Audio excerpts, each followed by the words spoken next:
Sanibonani, igama uLungile Khambule. Ngiyajabula ukuba nani namhlanje.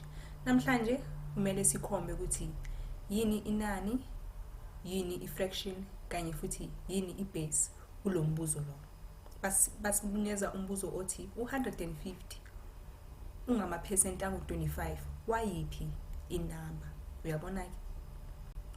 Kulula ukubona ukuthi amaphesenti ayini kulo mbuzo u25%. Uyabona ke? Sekushoda ukuthi siphendule ukuthi yini inani kanye futhi yini ibase kulo mbuzo lo.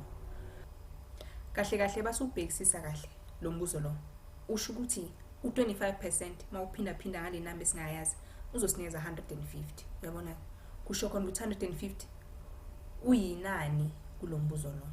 Yebo? Sesiyazi ukuthi 25% uzosinikeza ipercent kulo mbuzo.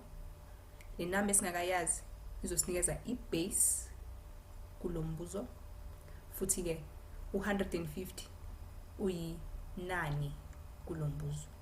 Kodwa ke asikakaphendula ukuthi ibase iyini kulo mbuzo lo. Sazi ukuthi nje uyinamba. Ingakho kufanele siphendule ukuthi le base iyini kahle kahle. Uyabona ke? Sokuyenza kanjani ke lokho? Kuze kube lula asibhale lesibalo kanjena sisusele iphawu lethu lamaphesenti sithi 0.25. U0.25 uyafana no25%.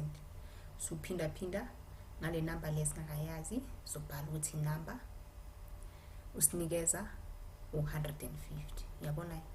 Enye indlela yokuphendula lo mbuzo lo ungazibuza ukuthi u150 mkhulu na nale namba le esiyifunayo noma mncane.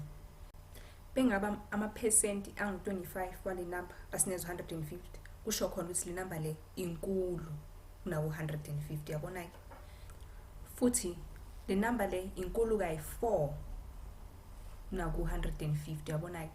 Kusho khona ukuthi basingaphinda phinda u150 kayi4 soyithola ukuthi yini le namba le.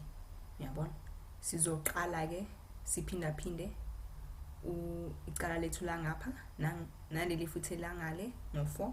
Masiphinda phinda u0.25 ngo4 kuyakhanselana usineza 1.